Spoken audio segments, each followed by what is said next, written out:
Dolores Ventimilla fue una de las mujeres más importantes del Ecuador, tanto a nivel de la historia literaria como en las luchas de las reivindicaciones sociales.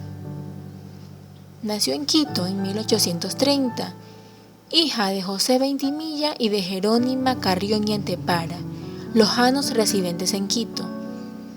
Creció bajo el calor de una familia aristócrata rodeada de inmensa ternura, protegida y mimada por sus padres.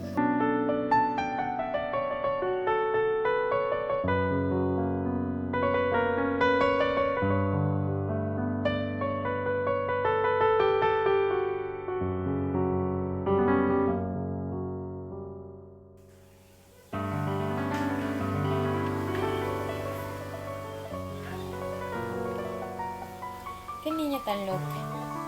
A tus cortos años tienes cosas que me confunden y me dan pena, porque con esa fantasía, quien sabe y el destino te hace poetisa, y entonces sufrirás, porque los poetas sufren por dolores de toda la humanidad.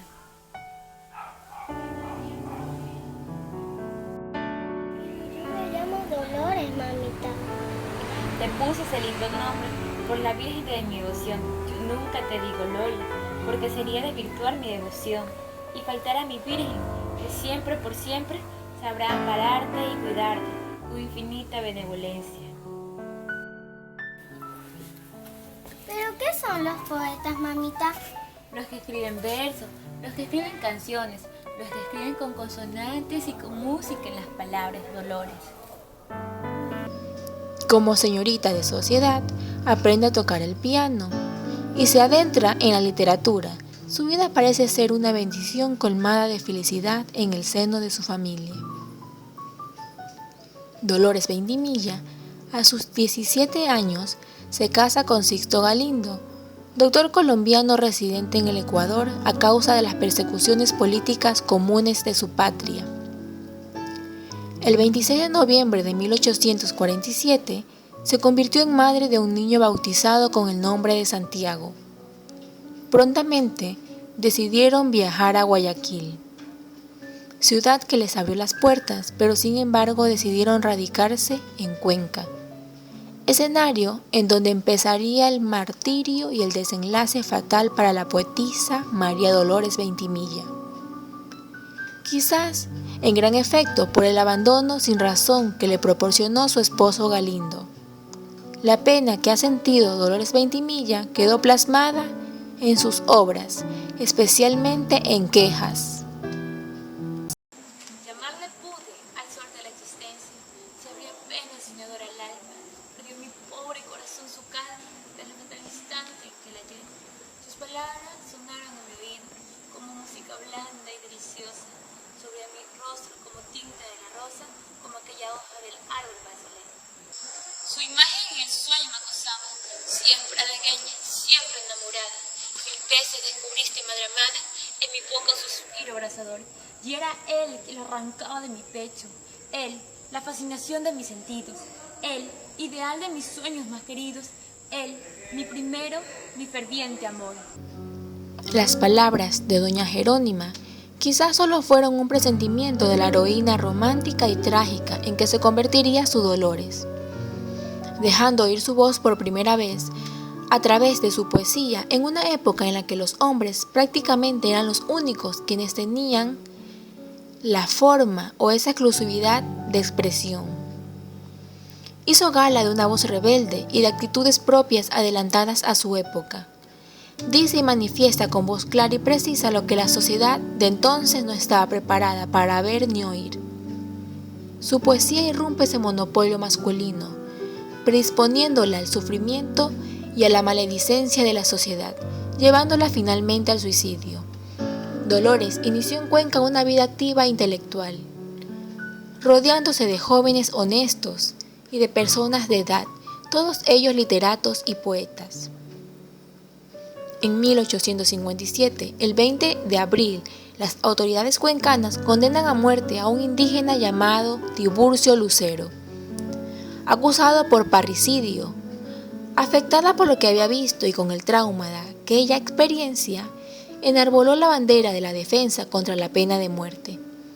Desde ese momento la poetisa se dedicó a luchar por la abolición de dicha pena, sin tener en cuenta que todo el clero y también la sociedad católica cuencana, influenciada por sus sacerdotes, estaban a favor, y que con eso se iba a ganar su enemistad. Escribió una volante titulada Necrología, manifestando su inconformidad con la pena de muerte. No es sobre la tumba de un grande, no sobre la tumba de un poderoso, no sobre la de un aristócrata, que derramo mis lágrimas, no, las vierto sobre la tumba de un hombre, sobre la tumba de un padre de 5 hijos. Este suceso marcó la vida de la poetisa y al mismo tiempo señalaron el comienzo de su fin. Las manifestaciones de Dolores golpeó las entrañas conservadoras de la sociedad cuencana. Una sociedad hipócrita y falsamente moralista, miope y muy conservadora. A partir de este escrito, el mayor de sus adversarios, el polemista obispo de Cuenca, el sacerdote Francisco Vicente Solano, no dejaría de fustigarla desde el púlpito. Se encargó de mancillar su honor y su dignidad hasta después de muerta. Las penurias económicas, el abandono de su marido y las críticas sociales fueron hundiéndola en una melancolía profunda.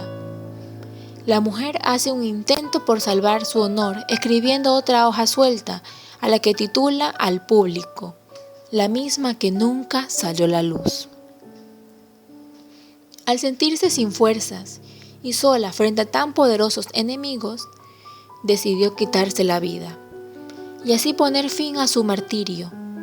Dejó para su madre una nota que decía: Mamita adorada, perdón 1 y 1000 veces, no me llore, le envío mi retrato, bendígalo, la bendición de la madre alcanza hasta la eternidad, cuide a mi hijo.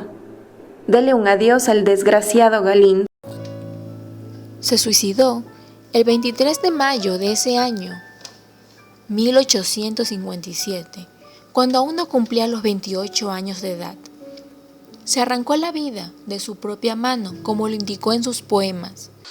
Se olvidaron mil casos al ingrato, arrancarán el pecho del corazón.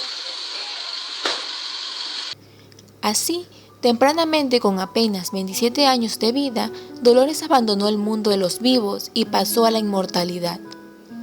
Fue una poetisa cultora, de un estilo pulcro, pero lleno de tristeza y desilusión, y solo dejó pocas pero magistrales y delicadas composiciones poéticas, las cuales son Anhelos, Quejas, A mis enemigos, La noche de mi dolor, Letrilla, A un reloj, Sufrimiento, Aspiración y Desencanto.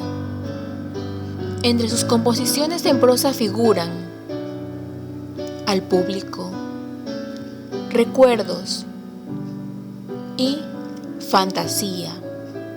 Representante del romanticismo poético del país, sino también del baluarte de todas las mujeres dedicadas a luchar por los más desprotegidos, ligada a la lucha social, al coraje y a la dedicación.